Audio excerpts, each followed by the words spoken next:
Hello, and welcome to the A.D.H.Deep-Dive, the show that's not about ADHD, but is filled with proof it exists. We have a particularly large episode for you today, and I actually say we, in that I'm actually here with Nikolai Vansteenis, serving as my Sherpa, my little emotional support dog on this episode.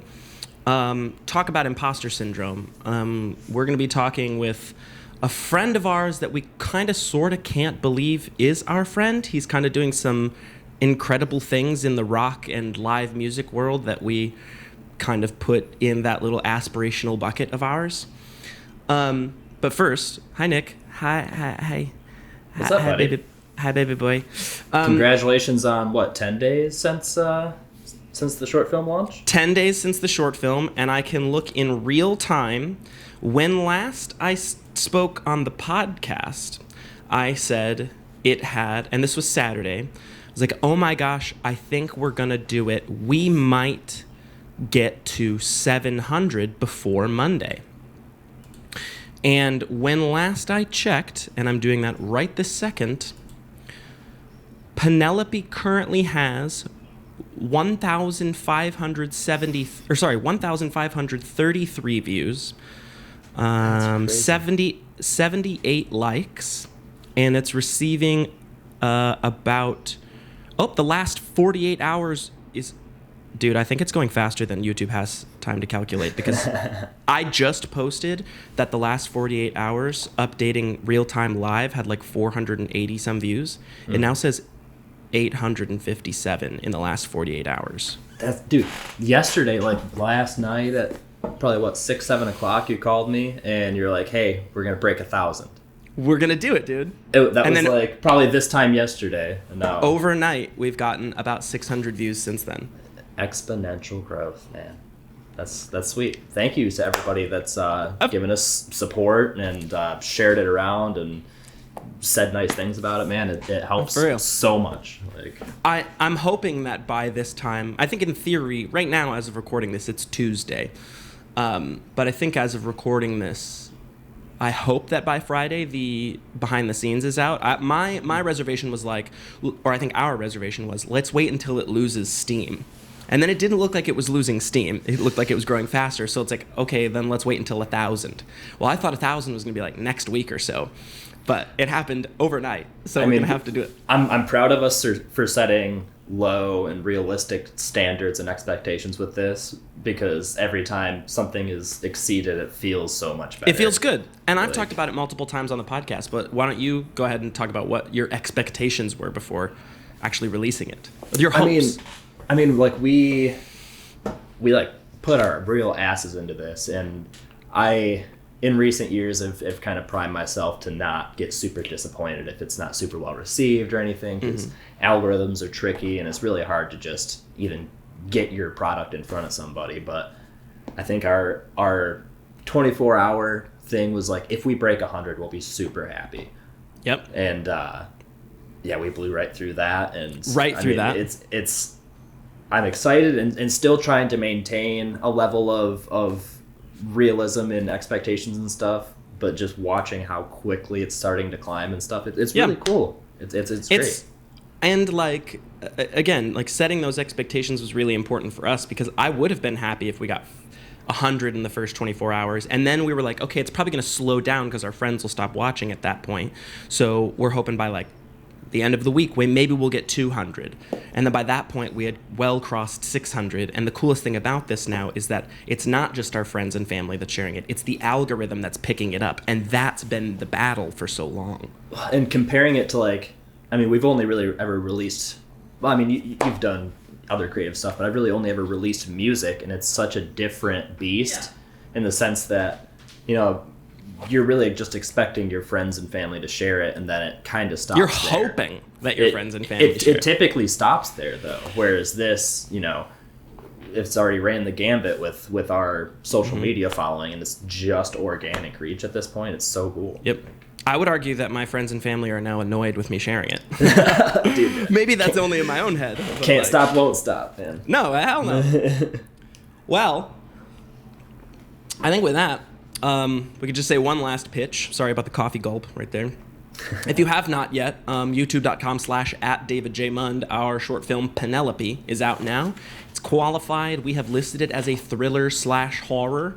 But, you know, it's YouTube friendly, so go into it with those expectations. If you're not a horror fan or not a thriller fan, this is just a short indie to support your homies, okay? So youtube.com/@DavidJMund, check out Penelope. And before we get into it, check out Live for Visuals, Nikolai himself. He's been, you know, I was going to use a word that you probably can't use these days, but he's been busting his ass on that edit, or was busting his ass on the edit to get it out in a timely fashion. And, you know, the dividends are clearly paying out. So, all right. Well, with that, I think it's time to invite in our pal. I guess the smallest teaser that I can give, maybe Nick can kind of break him down a little bit more simply.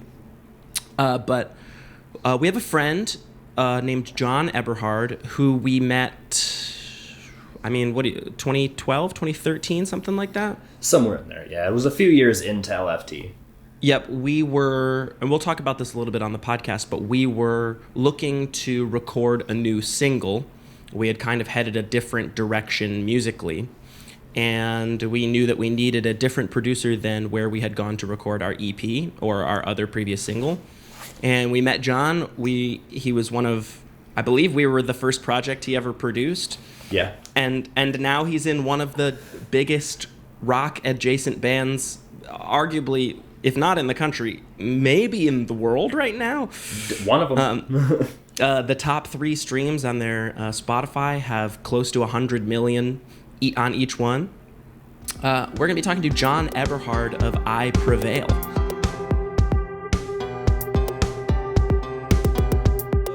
This is the part of the podcast where I feel like both of us can be humbled, right? In that we can talk about our like humble beginnings, especially Nikolai and I were kind of chatting about like early days with like LFT and how we met. But on the other side of humbling, I got to come right out and say it, right? Rip the bandage off. I don't listen to a ton of I Prevail. Okay. So I'm not as familiar with the music that you have. What I want to talk about more specifically is like what it's like to be a musician and a person who deals with the creative struggles. And the fact that you're in I Prevail just so happens to be crazy. Of course, I'm aware of you as a band, but that's also why I wanted to bring Nikolai in, because I feel like he is more well-versed when it comes to not only that genre, but like I just re-entered music for the first time in 10 years, and Nikolai has stuck with it throughout all this time. So I think that it'll help sort of relate a little bit. But that's where I sort of put Nikolai on the spot, or whoever would like to sort of take it. You just got back from a pretty massive tour, correct? To what degree? Yeah. To what degree, Nikolai, were you aware of this? Sorry, well, I guess I'm not wording it properly. But, oh yeah, go ahead. Well, first of all, what's up, Jon? And what's up, I think the last time we were together, it was probably a month before you left for Europe. So I mean, we went from sitting in Cadillac, Michigan, and then I see you in front of thousands and thousands of people. Like, what was that first like walk on stage like? Dude, I was terrified. We did the first show in Denver. So before we went to Europe, we did a US run with Godsmack they did. Right. And the first show that I played with them was in Denver, Colorado. And yeah, I think they said there was like 10,000 people or 11,000 people there. And yeah, I was a nervous wreck, man. Like I come from a very small background of performing experience. Like I've only played, like prior to that, I had only played a few shows at a very, very small scale. So this was very different for me. So yeah, before I went out, I was definitely a nervous wreck. And then like as I played a few shows with them, I got used to the sort of like the feeling of performing and like the adrenaline and all that, and it became a little less daunting. I still get nervous, don't get me wrong, but I'm sure even those guys probably still get nervous. Like, that's good to hear, because we're gonna go into some of those as specifics, because like that's kind of the stuff that I like breaking down a little bit, is the fact that like as we get better, clearly we can look at like what we did 10 years ago and be like, we didn't know what we were doing, but we were still just as afraid and just judged ourselves just as harshly as we do now when we're actually talented. So like knowing full well that I've seen pictures of you playing to seas of thousands of people, I have to imagine there's still some like, am I really doing this? Like, when are they going to find out I'm a fraud up here? Like, does that ever... Oh, yeah. Like, oh, totally. Yeah. Did you feel more comfortable in the US or in Europe? On stage. I think in Europe, just because I had been with them, like I had already done that first run with the guys in Prevail, and so I was more comfortable with the band and just with the performing environment. And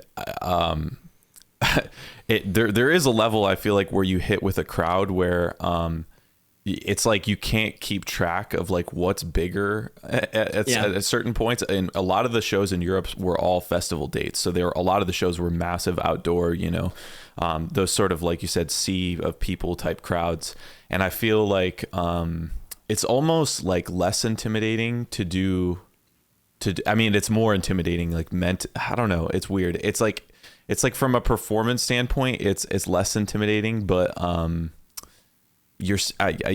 was very in my head more, I would say, on the first run I did with them. In Europe, I don't know why, I just felt a little more comfortable with the setting. I think the crowds too in Europe are very receptive to metal, and like, dude, there were some sets we'd play where like even in the ballad songs, there would be wall of deaths and like mosh pits and stuff going on, like in songs that like aren't even heavy, like they just go insanely hard over there, like Hurricane, and it's yeah. So I think that that sort of reception from the crowd makes you feel a little more comfortable too, and a little more stoked, and you feed off that energy. So I was definitely more comfortable there, I would say. Well, and if I'm hearing you correctly, you're saying that the US stuff was more like you opening, or you going with Godsmack, and then the Europe stuff was festival. So it was like people are there to see music, not necessarily I Prevail, but they're just there to have a good time with music. And then in US, it's a little more intimidating because A, it's new for you, and B, they're there to see you. Yeah, right? Yeah. It was definitely different settings, yes, I would say, for now, sure. Yeah. Well, a pretty specific question. I think this happened in Europe. Nikolai broke this down a little bit for me. I did not realize that you had a special celebration on stage, even though it wasn't your day to celebrate. What was it like to have tens of thousands of people sing happy birthday to you on a day that wasn't your birthday? Dude, that was hilarious. That show actually, that show was an anomaly as well, because when they were over there, basically every festival was like a rock and metal sort of festival, like Download, Nova Rock. They're all like, bands like Slipknot were headlining, Bring Me the Horizon. So we were used to like the, backstage is sort of like all dirt and mud, and they're throwing hay down, and everyone's driving golf carts with the bandanas over their face. Love it. Everyone's wearing all black. There's tattoos everywhere. And somehow they got booked on this festival called Pink Pop. And that was that day. But it was actually like a pop festival. The headliners that day were the Red Hot Chili Peppers, One Republic, and Machine Gun Kelly. Wow. And I think Electric Callboy was booked on another day, and I guess they're like metal, but they weren't on our day. So on that day that I Prevail played, they were definitely the heaviest band. They were like the only metal band on the show that day. And on the stage we played, I think we played right after Gail, who is the artist that sings. There's like a big TikTok song, the ABCDEFU song. Oh yeah, you played after them. Yeah, so we played after her. So we were sort of like skeptical because we showed up and everything was like pink and like it kind of looked like Coachella, but like in the Netherlands. We were like, we have no idea how this crowd is going to take this. Like, are there even going to be people there? And then, the show just ended up going off. There were insane mosh pits. It was an insane crowd. And that was the day they did a pro shoot, and like it got posted on YouTube, and like it looked and sounded awesome. Like everyone there was super cool. But that was the day that, I don't know why Eric just decided that that he was going to mess with me. And yeah, told the crowd it was my birthday. And I just on the spot was like, oh, I guess everyone's singing. Is that like, so it's not like a running thing. It's not that something he does often. It was just like, today is the day. Yeah, he just randomly decided to do it on that show. And yeah, I mean, it was hilarious. Like, I'll definitely never forget that. Amazing. Was there like, kind of stepping back to just like your first few times on stage and stuff, was there like a certain moment you could remember that was just like a wall of emotion, playing a song that you were a part of writing and stuff, and just hearing that sea of people sing it back to you and stuff? Was there like a single song that you can pinpoint, or like a moment? I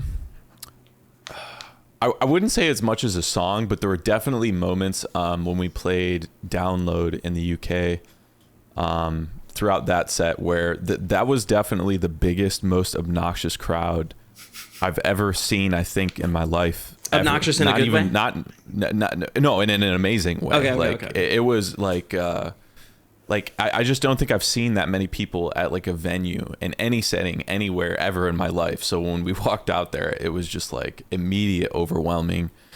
And I think just throughout that set, there were moments where, like you said, sort of earlier about the imposter syndrome, where, you know, in a good way, like it was a positive thing. I'm just like, what the hell is happening right now? You know, like, why is this happening right now? Like, what did, like, is this real? You know? And that set lives in my brain on repeat. I couldn't wrap my head around it days after we did it. And even now I think back and I'm just like, yeah, I still can't wrap my head around that show. Something that Nikolai and I have talked about often is like, at least for me personally, I know Nikolai has a similar view on it. There's definitely fear going up to on stage, and even the afterglow of like, I can't believe that just happened. I'm in my head about like, how did I perform, thinking about what it was. But the second that I hit a note on the drums, because Nikolai's in Live for Tomorrow, I'm in Midwest Skies, we're both still making music actively. I still have fear before, I still have fear after, but the second I hit that first note, it's like, I feel like I'm in the pocket. Does that feel similar for you, or are you like nervous along the way? Because you have multiple jobs, right? You're not just the bassist, you're also doing keys. You've also done a lot of producing and writing with them. Yeah. Yeah, I would say it's like that. It's like most of the nerves come before, and once you're on stage, you're just kind of that's sort of when the adrenaline kicks in, and I'm just having a blast. I don't really ever feel nerves on stage unless something goes wrong, which has also happened. But and then you kind of get in your head, and then you're like, uh-oh, like, and it kind of throws your set off a little bit. But normally I would say, yeah, once I'm going, and I'm in the moment. A lot of those thoughts that you know I have mid-set are usually, like I said, positive thoughts of just awe that I'm, you know, fortunate enough to be in the opportunity to play with them that I'm in. But yeah, I would say like first note is generally when things seem to start to go smooth, you know, and you're just in it. So before we like kind of retrace some steps, because I would really like to talk some of the early days too, because it's kind of surreal that a lot of this started with recording music in your bedroom closet. But one of the things that I feel often when I'm playing on stage is like this, like, again, this out of body confidence that like as soon as it starts, I'm in it. But like, are there any complications that you have felt being gone for so long, like internally, like with any internal monologue stuff, or has it just been, because I don't want to pull you into a negative space if it's only positive, that's great. But like, even if you're not getting homesick, sometimes leaving home and changing your day to day can be overwhelming to the brain. And even though you're like experiencing so much positivity, you still can't pull it together. Did you experience any of that, or was there just kind of this bliss while you're out?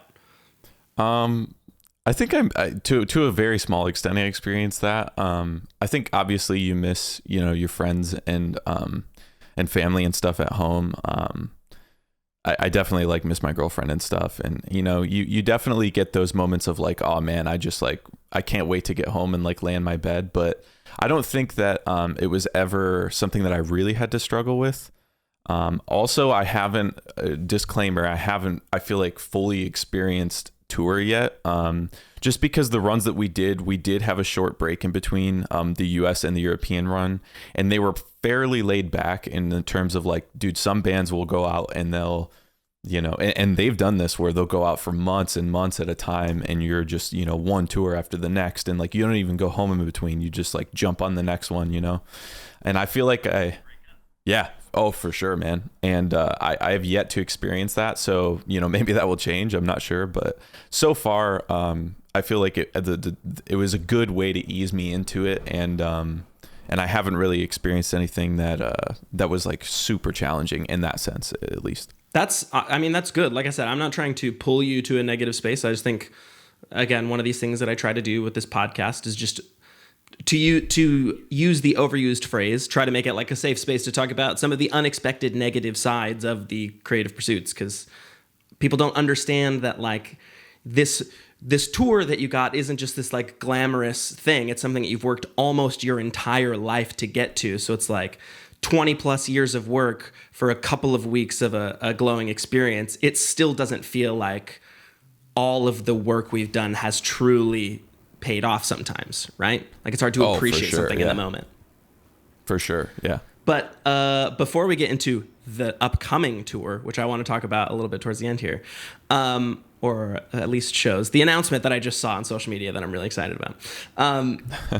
I do kind of want to toss it to Nikolai a little bit to talk about kind of our early beginnings, how we even first met, if you would be so kind, Nick. Well, I mean, I'll kind of let John lead, because correct me if I'm wrong, were we the first band that you ever recorded? Yeah. Insane. Dude. That's wild. Insane. Yeah. Live for Tomorrow was the first band, dude. I remember, I was just getting into recording. I had like written a few things on my own and sort of learned the basics of like how to record it. At the time that I approached you guys, I don't even know how old I was. I would have been like very young, maybe 14, 15. That's probably about where like I placed it. Early high school, if not late middle school, going into high school. And well, I put it at the year 2013, right? That's when we recorded that single. Okay. Early 2013. Okay, yeah. So yeah, I would have been like a sophomore or a you didn't realize you were so much younger than us. Yeah. Yeah. And yeah, dude, I just remember I felt like I had reached a point where I was like, man, I want to like record a band, you know, like I want to do it. And I didn't know anything about, you know, the Northern Michigan local scene. I found you guys and I was like, oh, this is like Chunk No Captain Chunk, like the easy four. Like this is so sick. And I think I just messaged you guys and I was like, hey, like I want to record your band. Like I'll do it for free.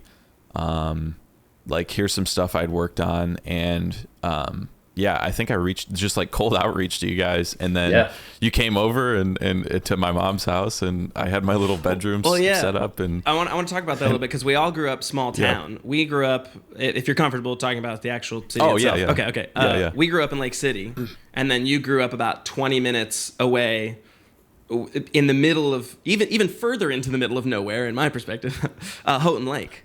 You know, pretty much same population. We had 1,000. What did Houghton Lake have? Probably around that. Pretty much the same. Not a lot. People don't get, like, when we say small town, a lot of people think like 10,000. Even Cadillac, people think is a small town. Cadillac was the big city. Not like, that was like the big adjacent city. That's where the Walmart was. Exactly. Cadillac had the Walmart, so we got to go there. Houghton Lake had a Kmart. So what, I mean, humble beginnings, like where did music sort of start for you in general, even before you got into Live for Tomorrow? Oh man, dude, this is such a crazy story, but I didn't even realize this actually until like probably like the past year. But I started thinking about like, what really did inspire me? Because everyone's got these stories of like, oh, this artist or this band or my dad got me a guitar. Like, this is how I got into it. And for me, it was Guitar Hero. It was the game. Yes. Oh, yes. I didn't know how to play guitar. I knew like very basic piano, but I wouldn't even say I really knew how to do that. I didn't know any instrument until I played. My stepdad bought like a Guitar Hero 1 and 2 for the PlayStation 2. Love it. And I remember playing those games and just like for a whole year I was just addicted. Dude, That's like all I did. people I'd come talk home about from like how they're school grinding Destiny or how they used to grind Skyrim back in the day. The amount of hours I put into Knights of Sidonia or freaking FCP Remix just to try to get those solos, man. Yep. They don't get it. Dude, yeah, those games were insane. And yeah, that was what inspired me to I was like, all right, like I remember at the end of Guitar Hero 2, there was actually a they didn't have the rights to use the music, so they had to re-record cover versions of all the songs to put them on the game. And at the end of the game, there was a special like DVD on the PS2 version where they showed people in the studio like re-recording the songs. And I remember that was like after I had like learned how to play the songs on Expert or whatever, and then I saw that, I was like, all right, I need to like, I want to play guitar, Dope. So that's kind of what got me into to wanting to be in a band or a musician or recording or anything like that was Guitar Hero. Which is kind of funny because as an anecdote, like I started drumming in the 6th grade. So I was like growing up in orchestra band, but there was a drum set there. So if anything, I was learning how to play jazz, but I was learning how to play things technically. And then I started getting into Guitar Hero when it expanded, or sorry, it would have been Rock Band, I guess, when the drum set first came out. And people were like, oh, David's a drummer. Come on and play the drums. But I would know how to play the songs on the drums, and Rock Band would get it wrong. So I'd be like, this is wrong. And I would just, I couldn't play the drums on Rock Band. So it was the exact opposite of your perspective with the guitar. Like, it inspired you to learn how to play guitar. I vowed to never play the drums on Rock Band again because, like, it was embarrassing. Yeah, dude, it's tough. It's going backwards now and trying to play those games. I'm like, oh, this is actually way harder than like the real. Especially if you don't get like the latency right and stuff. It's all fucked up. Yeah. So, Guitar Hero leads you to get your first guitar then, or was that keys? Or Yeah, so after that, my great-grandmother bought me a piano, like an electric one. So I had that in my room, probably around the same time, I would say, that I was going through the whole Guitar Hero thing. So I started to dabble in a little bit of piano. Nothing super serious, like I couldn't really do the two-hand stuff, but... good at chopsticks. Yeah, good at chopsticks, learning all the super basic stuff that you learn. My dad also had like one of them where the keys would light up and it would teach you how to play the songs. Oh, sweet. Damn, and then, I need one of those. Yeah, I want one. Yeah, they're pretty nice. And then my grandma got me a guitar, which then after that, my mom got me a bunch of guitars throughout the years, of course. But that's when I started, learning some of those Guitar Hero songs, Rage Against the Machine, and yeah, like, the basics, the Seven Nation Army, all that stuff. Were you listening to that stuff outside of Guitar Hero, or did you find harder or like punk or rock adjacent music through your parents? There's a little bit of both. I think I was introduced to rock at a pretty young age through my mom and my dad. They both listened to, one of the first CDs actually I ever remember owning was... My mom got me like a Silver Side Up by Nickelback when I was like, shit, like just old enough to even have memories. Some of the first memories of music I have were that record. So yeah, I was introduced to rock at a very young age, but I think there was so much that I discovered through Guitar Hero, a lot of those classics. And it just like, opened my mind to a lot of bands that I didn't know existed too. So that's like what really set me off onto I was diving into bands like Avenged Sevenfold, and that was a big one for me, was that band. But like Slipknot and all those other like heavier bands, I guess, if you will. Yeah, I'm bad with genres. I never know how to qualify anything. Just yeah. But and then I dove into playing guitar for a couple of years until eventually I started getting into the recording end of things. But that was my introduction to music, and I think at that moment I knew that I wanted to do something with music. Initially, I just wanted to play in a band, and I didn't even think about like recording or writing for other artists or anything like that. So that was kind of like, it's weird kind of how like I've taken like a weird around the block path, if you will, with everything. But my initial goal, was to perform in front of people, and that kind of changed over the years. And then now I've kind of come back around and to the performing thing, and I'm now doing it. But yeah. I remember one specific thing was recording vocals in your closet with like a sock over like a metal coat hanger and stuff, and that I don't know, that's stuck with me for a long time. And I going back and listening to those vocals and stuff and just hearing how cringy I was feeling and stuff is hilarious. But it's so nice to look back and compare that to even just the stuff that we've worked on in the last year and stuff. It's super. The payoff's nice mentally, Oh, dude, it's awesome. Yeah. I remember that. I didn't have a pop filter. Correct. And I knew that like I needed one, and it was like a sock or something over a coat hanger. Yep. And I remember I had like a mic like in the closet. It was like a makeshift vocal booth. And then I don't remember if you guys just held it or like I think Eddie was in there holding it. Yes, I was just gonna say someone was holding it. It was Eddie was holding it here. He had the microphone like this and the hanger in front of it. And then there was, I believe, like an actual like rack where you'd hang your clothes. So for like comfort, whoever was in the booth would hold onto that rack, sing into the microphone and the sock. And Eddie would be like this, like turned away. Because, spit. Yeah, and I'm just like poorly screaming in his face. Well, and then we do gang vocals. But it's just Jon standing in the center of us with his hand up with a microphone in it in a room that doesn't have blankets or soundproofing or anything. And we're all just yelling in a circle around him.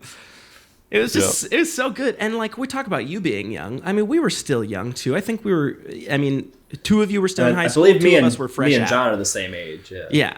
Yeah. When I say us, I think Ethan and I, but I'm also fifth year. Anyways, but no, I didn't realize that you were like, I don't know, so inexperienced, I guess, at the time, because we saw that as like, dude, this guy, like, it can mix and produce. We couldn't. So already that was like, this guy's got his shit together and he's going to do it for free. And it was better than anything we had at that time. So, you blew our minds as excited as you were for that. Yeah. At the time I was stoked, dude. Like those were amazing times. But looking back, I mean, like I had no idea. And knowing what I know now about recording, I'm like, I had no idea what I was doing. Like the coat hanger thing. It's like hilarious to look back on. But dude, that was just an awesome, fun time. I feel like for everyone, hopefully. So does go ahead, Nick. I was going to say, and I stumbled recently on one of my old computers, like that actual Purge EP that you did and stuff. And that was still, even for his time, that was damn good. Like for not knowing a whole lot about mixing and mastering stuff, it sounded great. Well, I remember hearing, thanks, dude. I remember hearing right after we released Underway, you wrote a riff and sent it to us and was like, I think this would be great for a Live for Tomorrow song. So we used it as promotional material for like, new Live for Tomorrow music. We're gonna make music off of this riff. And then like 2 months after, that's when I left the band. And then I mean, Nick could take it away very cyclically. It did end up getting used, correct? Yeah, I think we used it in the Growing Pains EP. I think the song was called like Denial and Error or something. Like we finally used that little chunk, but just like nice. After so much time, the fact that like, I mean, I pull old riffs and old ideas and old lyrics that I wrote like 10 years ago that I'm like, oh, finally, I found a thing for it. It's cool to know that like at the time, while we're all in our early beginnings, it got thrown on an actual album for Live for Tomorrow. It's sweet. Yeah, that's awesome. Yeah. So post recording with us, how did things kind of take off from there? Like, what was your next project? Was that the start of a portfolio for you? Yeah, sort of. That was the first thing that I had that wasn't something on my own that I was able to put in a portfolio. I think after that, I didn't really work with other artists for a while. I sort of focused on writing and recording just like my own ideas. And there were two Facebook forums. There was one called the Joey Sturgis Tones Forum and one called the Chango Studios Recording Forum. Chungus. And yeah. And shout out to both of those because I don't know what I would be doing if it weren't for those. But it was a bunch of like-minded people that were, some of them were just bands, artists trying to find producers to work with. Some of them were producers trying to learn from other producers. It was just sort of like a knowledge music community thing. And I found a singer who I just sort of posted a bunch of instrumental stuff that I had recorded and produced in there. And I found a singer from Florida named Zeke, shout out Zeke, that I ended up basically joining, like, I guess my first sort of serious project. That was a Florida local band called Lost Cause from Florida. So that was like the first thing that I did and sort of joined and was a part of. And I flew down there and like shot a music video and recorded like a few songs with them. So to be clear, you went from being in no live bands, making no music with groups, to then being flown out to Florida to make, or sorry, maybe not being flown out. Did you fly yourself out? Okay. Yeah, I flew myself out. Yeah, okay. All right. Yeah. We're still in the humble beginnings. I forgot. Yep. Fly yourself out. Yeah, so to make music. I flew, yeah. So yeah, I met him online. We worked on stuff online together beforehand and talked on the phone a bunch. And he would basically just like record himself and write over instrumentals that I'd made, and we'd make demos. And then when we got stuff that we were excited about, he had other friends that were writers and were part of the band. And he was like, "Hey man, like I've assembled a band down here. It'd be awesome if you could like fly down and be a part of this." And I was just like, yeah. So cool. That was like my next adventure after that. Still, I had yet to, like I said, I think between working with Live for Tomorrow and recording that song with you guys, and there was a long period after that where I didn't work with other artists for a long time, actually. I was trying to pursue the band thing. And then, yeah, that band ended up sort of dissolving because there was another band, a bigger signed band called Down and Dirty that was on Sumerian Records that actually lost their vocalist. He ended up leaving that band to join another band called Asking Alexandria. And Never sort heard of got like so he got like a promotion there. And then the singer for our band was discovered by the remaining members on the internet, and they were like, "Hey, we want you to potentially be our singer." So at that point, the project sort of dissolved. And then that led to another project that I ended up being involved in. And there was a long chain of events after that. But that was sort of like the next step for me as far as getting into getting connected with people in the music industry and just trying to do the damn thing, I guess, if you will. When you like start getting in contact with people who are a part of actual record labels, is there like, because I remember early days for us, it was like, get on Victory, get on Victory, get on Victory, we could do it. And then there was that A Day to Remember blow up, and then it was like, no more record labels, no more record, no, what do we do? Yeah. Like, so what was your perception of like getting involved with the actual industry? Was it something that you were like, yeah, like naive, like excited, I'll do whatever if it means being part of a band, or was there like cautious skepticism? Oh no, 100%. I was all in the naive boat. Okay. I would have done, anything to be on a label or signed. And, at that time when, like even when I started working, with like signed projects for the first time and meeting these people in A&Rs at labels, it's like, I was just super all in. Whatever they said, I would do, and that could just, it could have been a horrible deal. Who knows? Yeah. But I would have been down for it. And I think a lot of young artists can relate to that because when you're just young and hungry, you tend to like want to ignore the potential risks just based on like the sheer excitement of being, oh man, we could be a signed band, we could be touring, without thinking about, I guess, like what potential, what that actually means. Not that it's always bad. I'm not going to sit here and be like, oh, like, it's all well, bad. and because it's all, the flip side of that is that, we grinded the hell out of our careers, and I still feel like obviously there's a lot of room for growth, but I wouldn't have had it sort of any other way. That like blind naivety is the only reason that I was like able to keep going in those early days.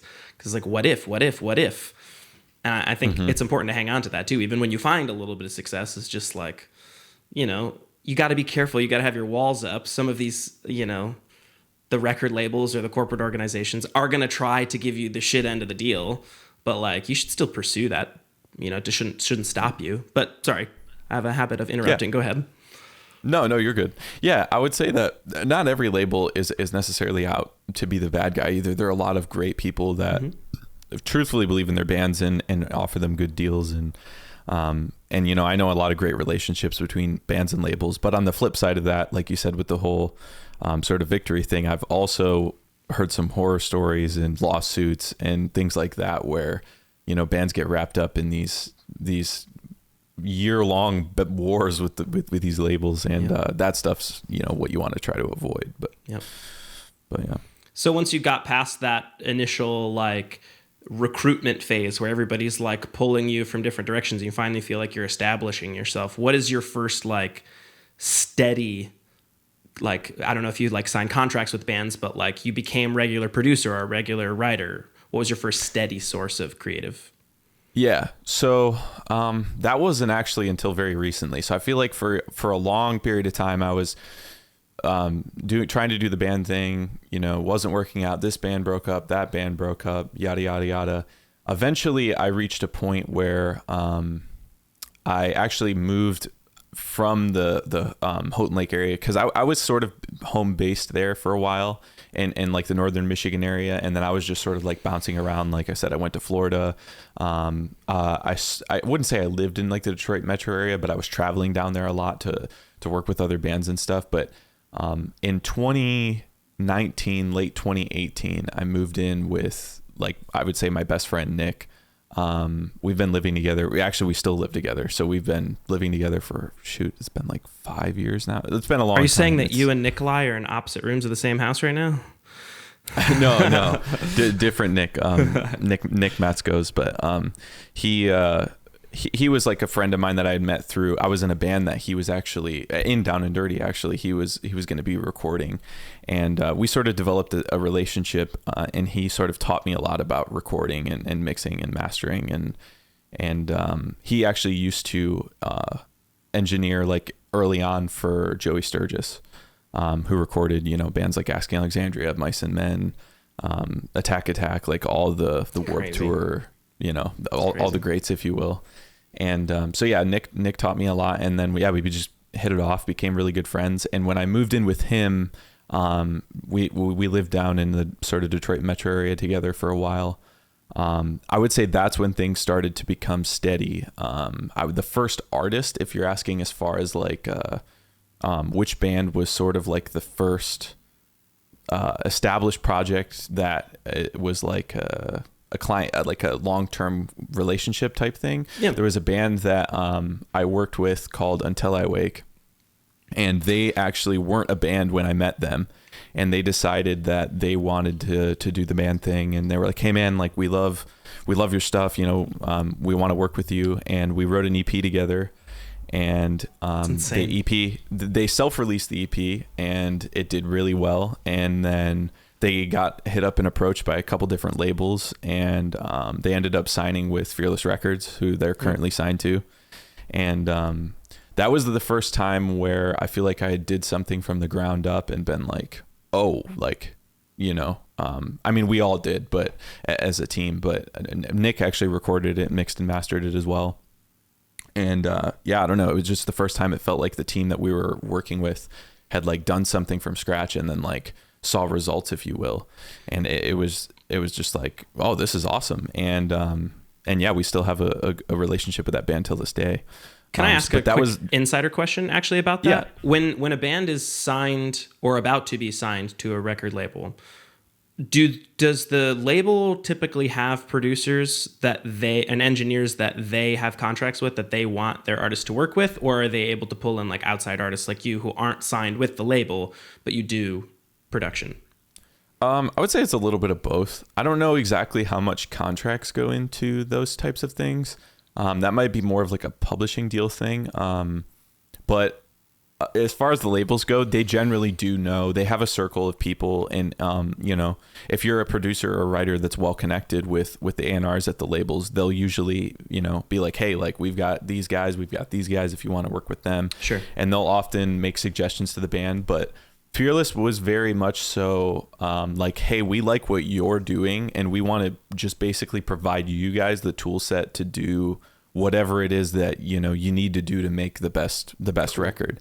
And the band was very much so, like, well, this is our team, and really this is what we need, and this is what we really want to do, and these are the people we want to work with. And the label was like, awesome. Sweet. And so that was another good way for Nick and I to sort of get connected with, the Fearless team, who is awesome. They've always been great, but so that was a good way to develop a relationship with them, and just the band. And like I said, it was like the first time that it was like, wait a minute, like you can just take something, and throw together a project and write the music, and like this can happen. Like for me, it was sort of eye-opening, because I guess that's like what I'd been trying to do before, with the other bands that had sort of failed, if you will, or broke up or whatever. I'd been trying to do for a while. So that was a pivotal moment. And I think around that time was also around the same time that I started pursuing music full time, and was able to sort of, to be stable with the whole thing. Well, and Nick, if you want to pick up somewhere in the middle, you guys got involved, correct? Well, yeah. And I was just going to say, like, it's cool, like after trying to get a couple bands off the ground yourself and stuff, kind of finding this space to where you can be a part of all these different teams and like get that same level of payoff, like on the regular. Like that's a really cool space. But sorry, what was the question? Just somewhere in the middle there, you guys started working together again, correct? Well, yeah, I mean, after just seeing you start to really find your own and work with bands like Attack and all this big stuff, you had just kind of always continued to be homies and send cool stuff back and forth. And I think we had, I'd say just pre-pandemic, wrote a LFT EP and sent it over to you to do some mix and mastering and stuff. And, we had always tried to have this heavy influence in LFT. And long story short, we decided to kind of go a separate route and just start writing a whole heavy project and stuff. And John would come up to Cadillac and stay weekends, or we'd get an Airbnb down towards him and stuff, and spent the better part of a year working together, probably on a monthly basis and stuff. And it was really cool to see the trajectory sort of form for the Prevail stuff. Like you had, wrote with them before and stuff, and then all of a sudden, right towards the end, it was just like, hey, I think I just got an offer. Like it was, like within a few days of the offer, it was like, it's just crazy to be adjacent to, somebody up from Houghton Lake that sort of just is representing the Northern Michigan space. Like, well, to pick up on that, super proud of you. Yes, I was just going to say, to pick up on that, like it has been kind of crazy to watch, and listen, I know to be on the receiving end of compliments, it's just like being sung happy birthday to. It's very uncomfortable. So I'll try to keep it brief. But also, let's be real, dude. We all grew up in the same town. We're all still doing the music thing with Nick and Live for Tomorrow, me and Midwest Guys, and you and I Prevail. But you've got to recognize that you're doing some pretty extraordinary things for a small town dude, right? Yeah, I guess so. Yeah, I mean, like, yeah, I think, I think there are definitely moments where I think about it and I'm like, wow, this is pretty crazy. Especially like you said, like I remember, like if it weren't for the internet, I really don't know what I would have done. But thinking about those small towns like that, and thinking about like how it felt, when I was younger, like what the hell, like how is this gonna happen? We were stuck. Yeah, exactly. So when in that sense, I feel like accomplished, and it is pretty crazy. But at the same time, I'm like, I don't know. I just don't. Yeah, I don't know. It's. I guess to some extent, yeah, I could sort of recognize that. I get it, man. And it's all about humility. And if you were here to be like, yes, actually, in fact, I am the best, and thank you for giving me my flowers. No, I'd like, be a little. I'm just a guy, like it's not. I don't feel. I feel like there are a lot of people who come from areas like that. Absolutely. And, yeah. So I'll maybe rein it in, and instead of saying it's inspirational, although it is, you just don't have to agree. It's aspirational in that, like, it is certainly not impossible. Yes, you got there in a really cool, unique way. Not everybody's trajectory is exactly the same. Like, the fact that Nick and I have had roller coasters on our own musical and video careers, and now it feels like we're finally at a place where we can make something happen with it. You know, did it take us till almost 30 to get there? Sure. But like, there's a long way to go. And again, we were talking about, I don't know if we were rolling at this point. If you look back 10 years at some of the shit that we were doing, we were cringing at it, we're cringing at it now, thinking it was the most amazing thing. So just this normal growth. It's just allowing yourself to say yes to opportunities, not turning everything down. And then, being a little bit humble. But on that note, when did I Prevail start for you as a either client or a friendship, and then when did it become a more regular thing for you? Okay, yeah. So it became. I was introduced to I Prevail there were some right after my last band that I was in. I was actually approached by two guys that sort of are from the Detroit area and had worked with I Prevail on their early stuff, like their cover, their first CD, and they ran a sync company. So it's like sync music is like background music for television ads or the sports replays or commercials and things like that. And they basically just had a catalog of music that they would collect and send out to these companies that would then use like these little rock or instrumental riffs or whatever. And they approached me because they had heard my portfolio of like instrumental music and wanted to work with me. So I did some work for them on the sync end and actually had some placements on like some sports channels and just like random weird things. There was one that was like on a cooking thing where they were like making steak, and it was just like this little riff that I'd written. Okay. So I sort of got into that scene with them for probably around 2 years, I would say. Because right when I met them was when I Prevail's first album, Lifelines, their first full length at least, had come out, which they had recorded and produced. And I worked with them for a few years. And then when it was time for their next record, they had approached me and said, hey, the band is, exploring, potentially working with other writers and trying to do some new things and branch out. And we'd love to have, if you're down, we'd love to have you try to work on it. And maybe just send over your portfolio. We'll get you on a call with the band and stuff like that. So I sent over my portfolio of like instrumental stuff that I'd done, which weirdly, I didn't think any of it. I wasn't sure what they would think of it. It definitely, to me, didn't feel like I Prevail music at the time. But that's what they wanted. They wanted Sweet. to, do something different. And yeah, they immediately liked one of the demos that was in the portfolio.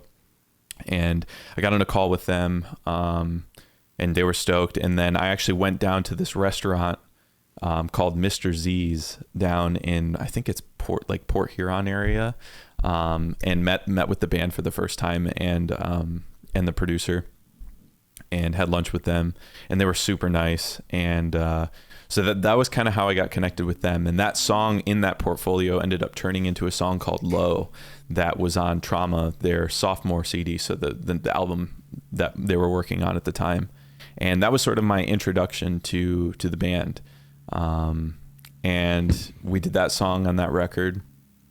And then I didn't talk to them again for quite some time. This was like right after we did that was when I moved. So then I was living with Nick, and we were doing a bunch of projects together. And some time went by, and I kept in touch with Brian, the singer of the band, and he had some side project stuff that he wanted to work on. There were some like small little things that they wanted to do that were like also sort of sync related, like little theme songs for like podcasts and friends of theirs. And we'd gotten together and just like wrote a few things and connected over that and sort of like caught up. And then I would say we really developed a relationship and started working together on their following album, their newest record, True Power. Mm-hmm. I did a couple writing sessions with the band. This was the first time that I ever wrote with them in person. By the way, so on Trauma, everything was just like remote. Like I sent over ideas, they recorded the vocals on the idea. Okay. And that's kind of how we did Low. But as far as True Power went, that was the first time I had like been in the room with them. So I think we did a few side project things to sort of like test the waters and make sure the vibe was cool, and things went super well. So then we dove into some I Prevail stuff, and we wrote a song together, which ended up becoming Visceral on True Power. That was, I believe, the first co-write we did on that album together. And yeah, we hit it off, and we did a couple more sessions, and then they basically asked me if I wanted to jump in. They had already been writing with Tyler Smith, who produced that record. They had already started a bunch of demo ideas with him, and they're like, hey, we're on a roll with this album, but we want to basically have you jump on board and help write on these songs and sort of like take it to the finish line. So they introduced me to him, and we basically just like assembled a team, and then they would go out and write with him, and I would work on stuff at home, and then I'd drive out to them in Detroit and work on stuff with them. And that record was really when I would say our relationship started. That's when we, all got to know each other creatively and personally and in all those ways. And yeah, we spent, I think, like almost 2 years working on that, on and off, obviously not constant, but I think it was like a 2-year process until the record was done. Well, pardon my ignorance, but at this point, are they performing with a bassist and keyboardist, or no? Is it just split? No, so their bass player left. They I think 2018 or 2019. So when Trauma came out, when they started that cycle for their second record, was when they were no longer with their bass player. They had a bass player before, and they parted ways with him, I believe, in 2019, I want to say. And then they did all of the Trauma cycle up until the pandemic, and through when we were working on their new record, they didn't have one. The new record came out. They actually did a couple tours without one. And then I went out to one of the shows on their headlining tour for the True Power tour in Detroit at the Fillmore. And that's when Brian was basically like, hey, man, like we're thinking about, potentially having a touring bassist, and, we would love to offer it to you. Dope. And I was just kind of like, oh, man, yeah, like whatever, like, and then here we are. So was there any hesitation about like giving up some of the like work stuff for just performing, or was performing that like shining light that you wanted to get to anyway? I think at a certain point I like pivoted. I feel like I was just always trying to be flexible. Mm-hmm. And there was a period of time where all of the opportunities that were coming my way were on the recording and writing end, or like production end or whatever. And there wasn't a lot of opportunity for me to perform, nor did I have the experience. And it just felt like weird for me to try to pursue that. So I guess I just like focused on the production writing end, and performing wasn't even in my mind at the time. And there were bands that I'd work with that had offered me positions where they're like, hey man, like, we need this or we need that. We need a guitar player or a bassist, or it'd be awesome if you came on tour. And I kind of just said like no to a lot of them. And kind of told myself like, if I work with the right band or the right opportunity comes along, I'll know. And yeah, as soon as I heard him say like, yeah, we'd love to offer it to you, I just knew. I was like, I have to do this. Like, yeah. This is something that I have to do. So yeah. Well, there was something that you touched on at the beginning. I'm not sure if this is something you can share or not, but you said something about something going wrong on stage. What? Oh yeah. Yeah. I guess. Yeah, I could probably talk about it. Yeah, there's just like little things that'll happen. I wouldn't say it's like something going super wrong, but I guess like when I'm performing, if I like mess a part up, or there were a few nights where like my keys, and we have backups for all this, so our team was able to fix it quickly, but the keys wouldn't trigger, or like my keys weren't working for some reason. It kind of like in my brain, like the performance is going smooth, and then like something like that happens and you're like, uh-oh, like this thing is wrong. And I feel like it takes me a minute or at least a couple songs to sort of like get back into it, because your brain is so fixated on thinking about it, even when it gets fixed right away, or like I hit a wrong note in a pause or something, and I'm like, uh-oh, like yeah, all of a sudden I'm in my head now, and for the next few songs I'm like just trying to be like, forget about it. It is what it is. Like, just move on, So I wouldn't say yeah, sorry.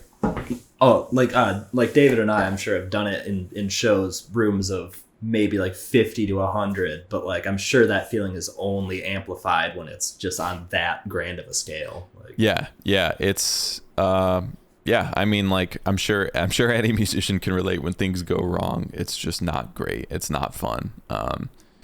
But I think that the best thing you can do, or in my situation, the best thing that I could do was just to tough it out and just keep playing. You know, if the keys aren't on, just keep playing as if they were, and then, you know, the team will figure it out. Somebody and yeah, it's hard to get out of my head, and that's something I feel like I've gotten better at, and I've like practiced, is like, all right, like what are the things that I can do to not ruin my show if something like that happens, so I can still have a great set and like have a good time, and not just sit there and living in my head the whole time after one little thing goes wrong. But little things like that I feel like happen a lot, you know, little technical errors and stuff, but we didn't, luckily yet, I feel like I haven't experienced anything super catastrophic go wrong on stage, so I'm sure one day. Is there anything notable that's happened on either run that's like the total opposite of that, like a very extreme high, like any like one singular moment in a set? I mean, yeah, dude, we had a lot of awesome shows. Pink Pop, I think, was an awesome one, the one where they sang me happy birthday, just because we went on stage with a mentality of like, well, this is going to be interesting. I guess we're going to see what happens. Like, it's a pop fest. Like, they might just stand there with their arms crossed, or like they might run away. Like, we don't know what they're going to do. Mm-hmm. And so we just went out there with a very relaxed mentality, I think, and like, let's just have fun with it. And it ended up being awesome. And I think that just like got everyone super stoked. And I feel like everyone nailed that set. Everyone felt great about that set. And there were a lot of shows like that. It wasn't just Pink Pop. But yeah, there's a lot of great sets where you're just like on high, and you get off stage and you're just like, that was awesome. You know, I have through your travels. Well, go ahead, please. I was just gonna say, through the travels through Europe and stuff, what was the best food? Like, what country? Oh man, dude, there's a lot of good food. Oh, I'm sure. I think France for sure had, like, Paris had some insane food. We had a meal there that was insane. Where else? Switzerland had good food as well. Everywhere had good food. I feel like everywhere over there just has awesome. Everything just tastes different, you know. Europe isn't packing all their food with garbage. Yeah. A lot of it is the FDA here is a little more like, you can put whatever you want in your food, so everything over there tastes better. But I would say France probably was like the best meal that I had. And I know that they're kind of known for that, but it was really good. Yeah, just seeing your stories like on Instagram all the time and stuff, it's like, it was a lot of sushi, which I was extremely jealous of. But I'm like, damn, that's probably like, for me, would be almost equal to playing the shows. Is just the food, just food touring. Like, yeah, dude. Yeah, the food was awesome. Yeah, dude, it was just really cool. That was my first time ever going overseas. I'd never been, I've been out of the country, but it's like Canada. Like, does that really count? It's just kind of like, it's basically Michigan. It's basically Michigan, exactly. So that was my first time overseas, and luckily, dude, it was cool because a lot of it being sort of a festival tour, there were a lot of days off in between that we ended up getting, where we'd have a block of like 2 days off to where we could go do stuff. And like when we were in Switzerland, we got a small group of people together, and we took like a train up into like this village that was super remote. Tiny, like maybe like 2 mile long. I don't really know how big it was. It was called Ladderbrunnen. I might be pronouncing that wrong, but there's about 3 Europeans listening right now who are so upset. But it was unbelievably gorgeous, and it was really cool to just be able to play tourist and see the Eiffel Tower, and that, I think that was like almost as much fun as everything else. It's part of the experience of just like traveling and trying new things and stuff. So. Are you guys staying on a bus or hotels when you're out there and stuff? I saw a little teaser for something on Instagram today. It's what's the lead singer's name one more time? My apologies. Eric. You're thinking of, I think, yeah. Yeah, he's going, I'm Eric from Prevail, and this is our $1 million tour bus. And that's the whole video.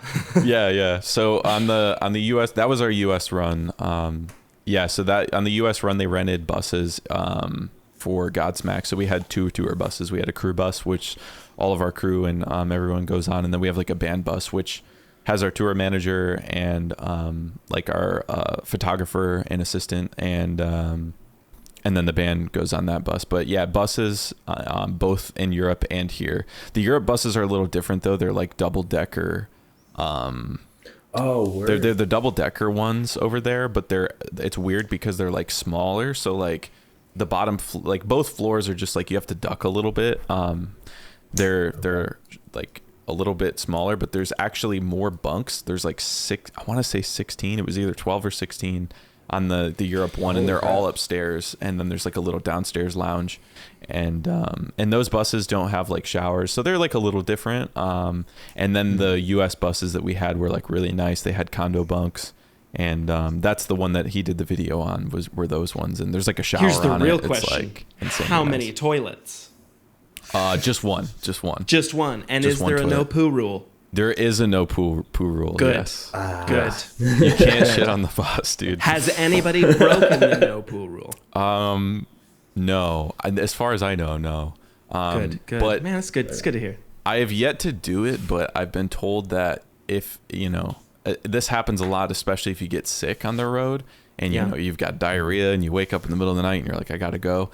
But you have to do what they call hot bagging, where you basically like put a bag in the toilet, and then exactly, and then you dispose of it or whatever. But I luckily have yet to do that. So maybe this isn't great fodder for the podcast, but there's an old story of how I once used an old floor tom as a trash can. So what I would do is I would take the rim off, and then I'd put the bag in, and then I'd put the rim back on, and then I'd tighten down the screws, and it had like the underside. And I just got so violently ill one day that when throwing up through the trash can, it just punctured a hole in the bag. So then I was just throwing up into the floor tom. Oh, no. It's just accumulating like a puke bucket. Oh no. Yeah, it's pretty rad. Well, away from the puke, back to music real fast, because I also popped the headphones in back when you were talking about the pop tour or the pop festival. One of the things that I remember that I've talked to both Nikolai and Ethan from Live for Tomorrow about this on the podcast with is those early days when you're trying to like be known or be seen or be recognized or just get the name out, the word out. People are very skeptical, right? Like you have to play a lot of these festivals where you're not very welcome, just so you can hope that like 3 or 4 punk or emo kids in the crowd will see you. And it's basically a decade of begging people to pay attention to you. Mm-hmm. When I joined Midwest Skies, Nikolai and I played a show with them 2012 probably was the first time. Yeah. We got on a show with Hawthorne Heights, and we got to play with these guys. We were the only like more punk. It was more like there was like groups like Destination Morgue out there. I don't know if you're familiar with any of these guys, but they were like local-ish acts. It was more metal and then emo with like Hawthorne Heights. But we were the feel-good, like, hometown pop-punk kids, so we got along. And then for the next 10 years, I was, like, a fan of them. And then I got to join them when I moved out here to Grand Rapids, which was, like, again, an imposter syndrome and, like, full-circle moment for me. Because when I got to be on stage for the first time with them, people knew who they were. You didn't have to, like, convince people to enjoy what you're doing. People were there for that.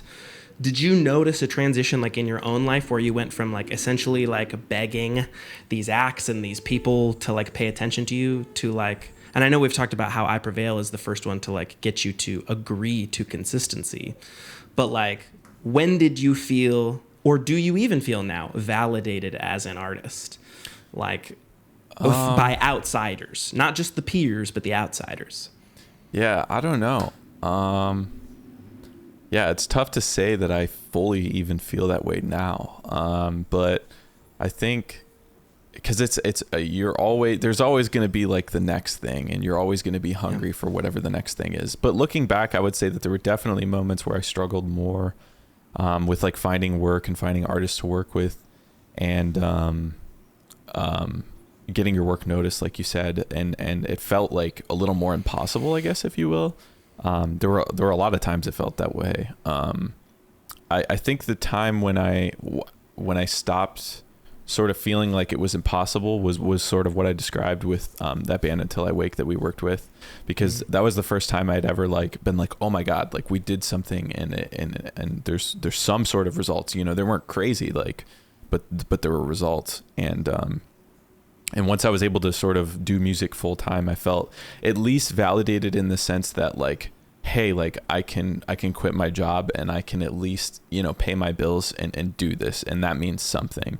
But I think even then I still felt like, you know, in this genre of music, especially in metal and rock, it's not a super, popular genre. Like, and what I mean by that is, you know, you go to these like family get-togethers or whatever, and you know, if you had to explain, you know, oh, like I worked with this band or this band, like a lot of them aren't even going to know any of those projects. So in that sense, it constantly feels like that, like, you know, you're not, like you're struggling in that sense. But, I think the ability to, like I said, be independent and at least pursue it full time was the first time I was able to go like, oh, okay, like, you know, maybe I'm onto something. But even now, I just, you're always hungry for whatever the next thing is.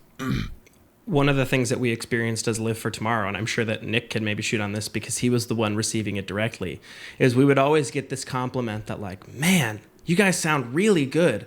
I could do without the screaming though. Yeah.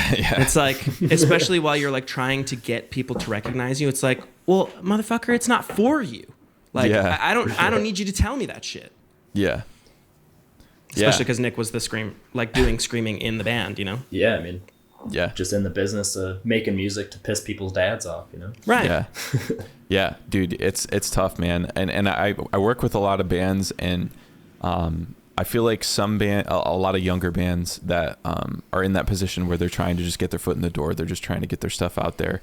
And some of them, you know, can have luck with, you know, Spotify playlisting or labels, or, you know, they can somehow, you know, wedge their foot in the door in that sense. But there's a lot of super talented artists that I know that are just some of like the most talented musicians I've ever met. And, you know, they still struggle. And it's like frustrating to be like, there's this insanely good band, you know, like you said, playing this festival or whatever, or they're putting their music out there, and for whatever reason, it's like not connecting in the way that I feel like it should.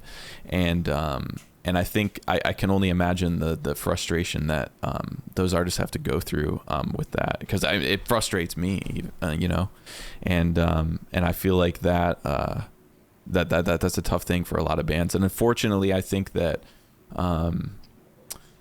it's like you have to play the long game, because there is that component of, I hate to say luck, but I think that, you know, luck and timing and marketing and the other components of music that aren't just music and aren't just performance that are part of it. And the longer you do it, obviously, the higher your odds of learning how to navigate that landscape and find success. Like the odds, you know, go up over time inevitably, but it's tough, man. You know, some bands will grind for a really long time.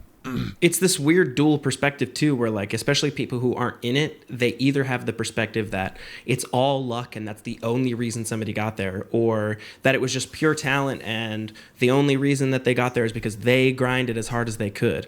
Yeah.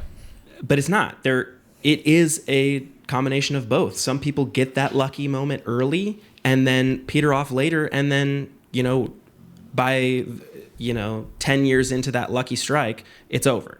Yeah. And some people have to grind their whole life to wait for it, and some people grind their entire life and wait their entire life and it doesn't happen. Yeah. I think it's a combination for sure.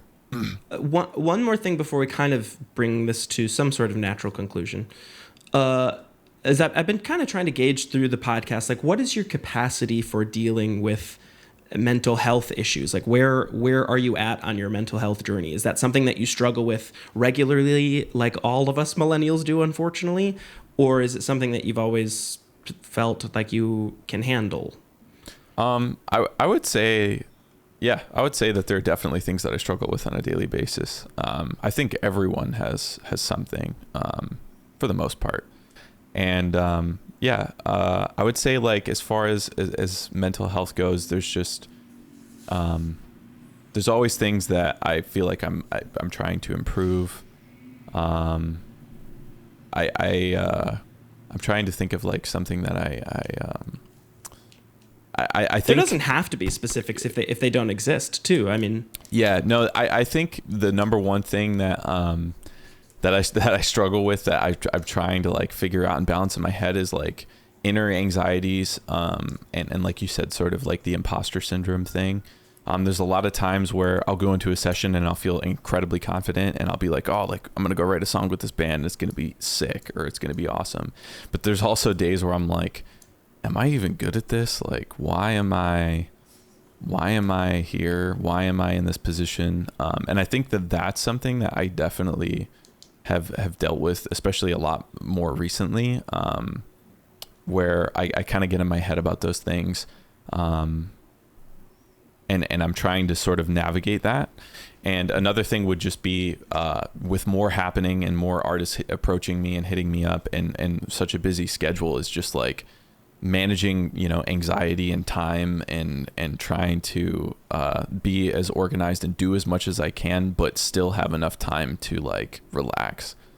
And so I guess like time when to say no, I imagine. Yeah. So like time management is another thing that sort of like, I guess, stresses me out, if you will. And yeah, those are new things that I feel like I'm finding I'm dealing with as of recent.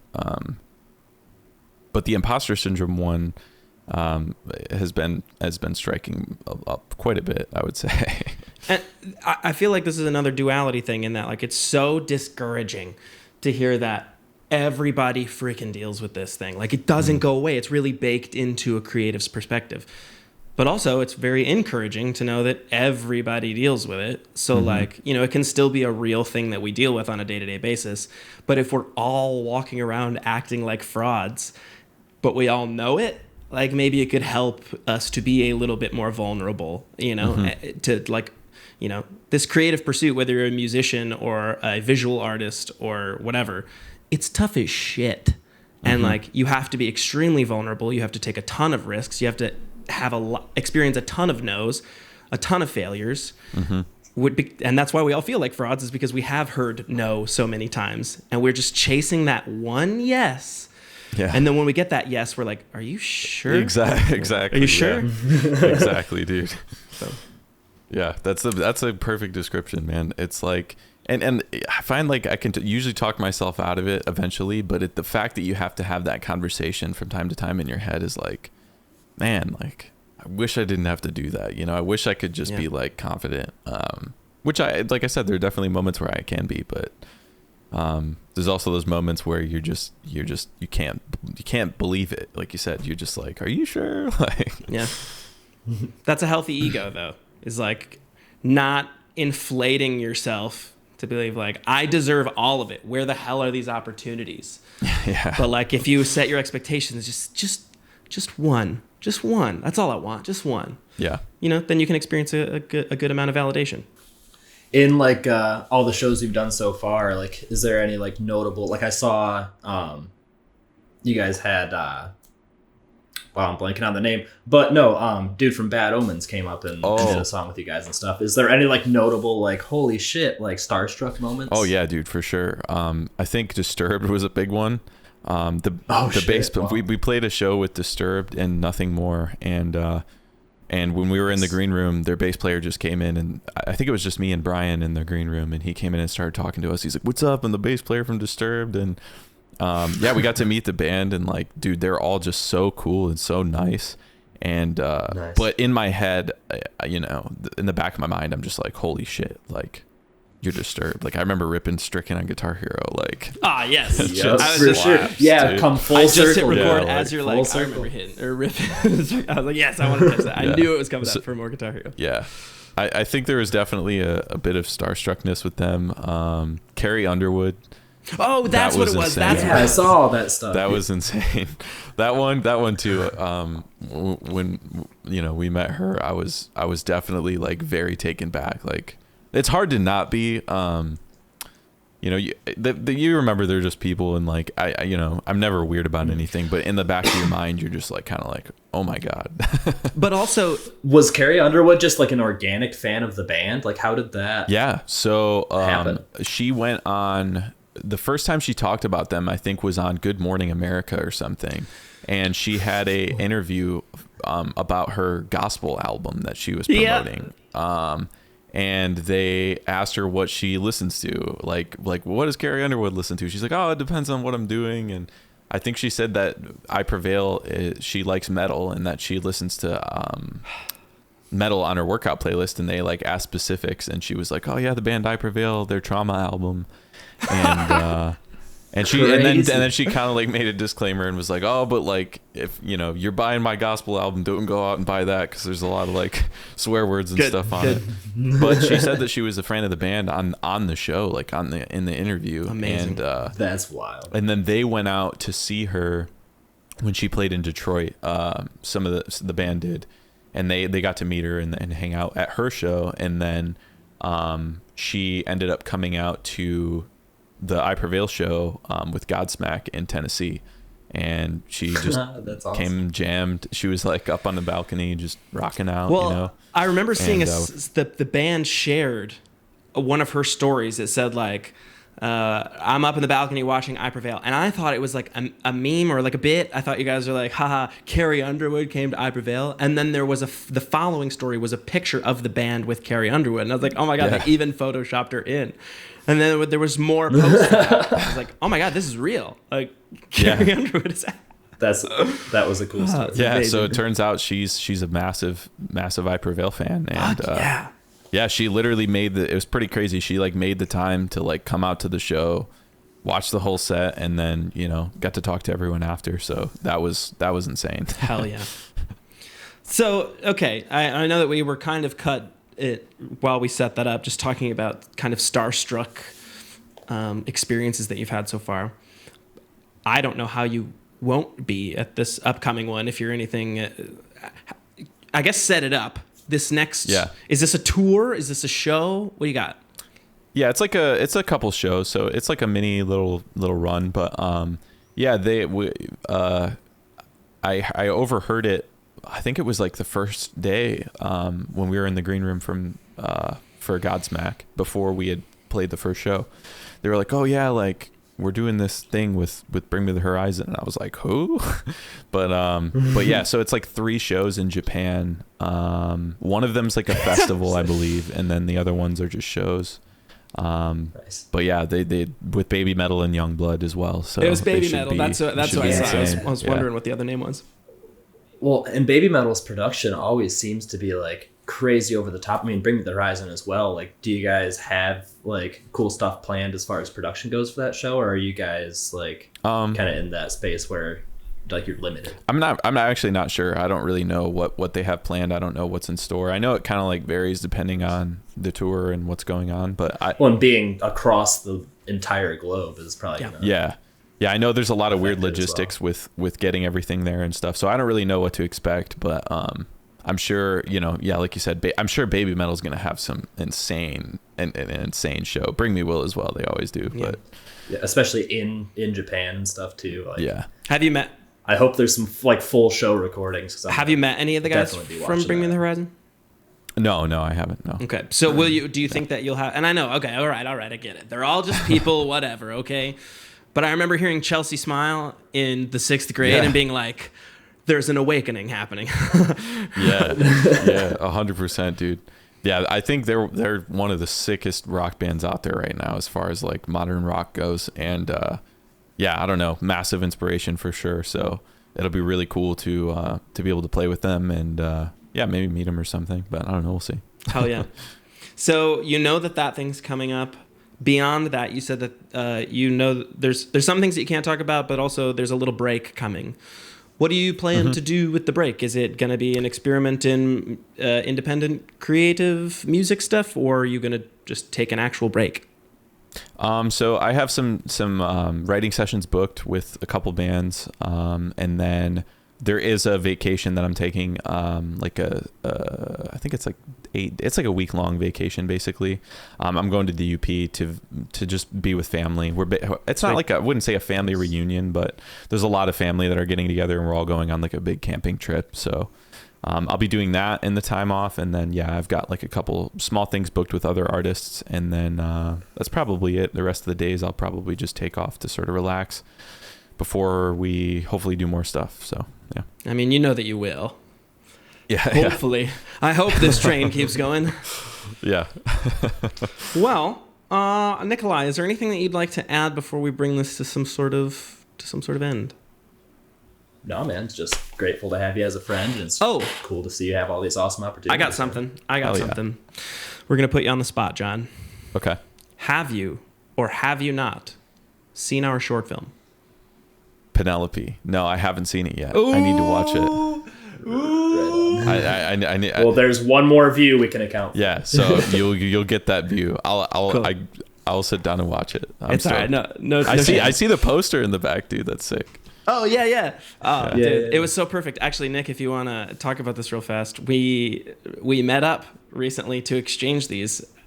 Oh yeah, I there's gonna be a sequel at some point. He's sleeping right now, but we got another little munchkin. So nice. Another little hairless cat.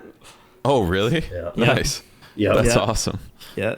Penelope's got a little brother. Nick came and picked him up around here, so we could do a poster exchange, and he could get the cat as well. Nice. That's awesome. Again, That's no really shame, cool.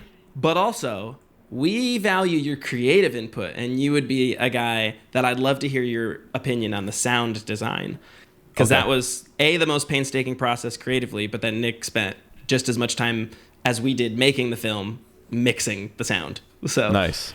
Yeah, I'll definitely check it out. That's awesome. Dude, I love people that just make art, so I'm stoked.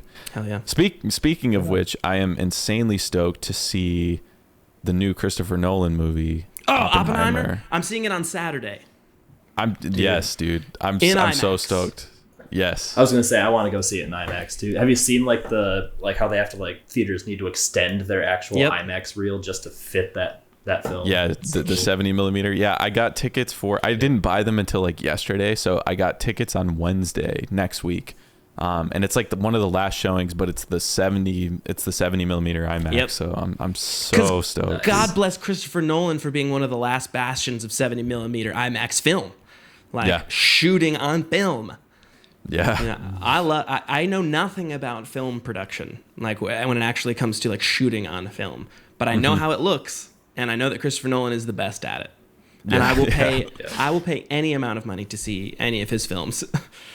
Back to back, seeing Inception and then Interstellar, and now coming up. I did miss Tenet. I gotta be honest, I missed Tenet. Well, I will say it's amazing, but it's not his best work. Yeah, so. That's what I've heard, and I unfortunately let the reviews get to me, and I was like, but Christopher Nolan's perfect, and people are like, well, if you have that view of him, then I wouldn't watch this one. So I just haven't. I don't know. It's worth a watch. I think Tenet's awesome, but it's like it's one of those things where like it's like nothing he can do is bad. You know what I mean? Sure. But it's like if you really had to rank, it's like I don't know. It's a good movie. I'd say watch it. To be fair, I watched Inception. Interstellar is the only movie I've watched multiple times in the theater, and I watched it 5 times in the theater, just because every rewatch was like remembering something from the script, and then like just having my mind blown over and over and over again. So I just showed Sabrina Interstellar for the first time, and I caught things that I didn't catch in my like 7 or 8 other watch throughs. Such a good film. It's like life changing. I can't wait to see if he actually was able to sanction the explosion of a nuclear bomb for film. I can't wait. Yeah. Because he's very anti-CG. He tries to do everything practically. So I suppose we'll see. Yeah. All right. With that, anybody else got anything? I know we've talked a lot about stuff you have coming up. Anything you want to plug? Any recent projects that just came out that you want to shout out? Not really. I don't know. I just worked on a song with the Ghost Inside that came out like a week ago. Nice. It's called Earn It. That song's sick. So I guess I could plug that. That was like my most recent thing. But Sweet. Yeah, I don't know. Awesome. I'll be playing with I Prevail at Soaring Eagle on Saturday or Sunday. Sorry, Sunday. Sweet. So that'll be fun too. But Right, because you're saying Saturday you're in Chicago, correct? Yep. Yeah, Saturday Sunday we're in is Soaring Chicago. Eagle. Yep. I'm not going to promise on air that I'll make that, but that's close enough for me. Is it sold out yet, or? No, it's not sold out. I think the lawn just sold out, so I think you could still get like Right. seat tickets. But yeah. All right. Well, then we'll be in touch about it. Nikolai? Mount P isn't that far. Nikolai, besides Penelope, which you should go check out, youtube.com/@DavidJMund. Anything else you wanna throw out there, Nikolai? Yeah, I mean, I've been dropping a lot of content from a couple festivals that I just shot and stuff. A lot of new shows coming up, so just check out the Laser Visuals page. Just doing a lot of music-based photography and video stuff coming up. Love it. Yeah. And we are still in the process of recording the EP for Midwest Skies. But right now, the single that we have out, Come Back For Me, the music video in the link description, or in whatever. Fuck it. You know what I'm trying to say. Click the link in the description to our damn music. Stream it on Spotify. Midwest Skies, I Prevail, Live For Tomorrow. Hey, thanks for doing this, John. This was pretty rad.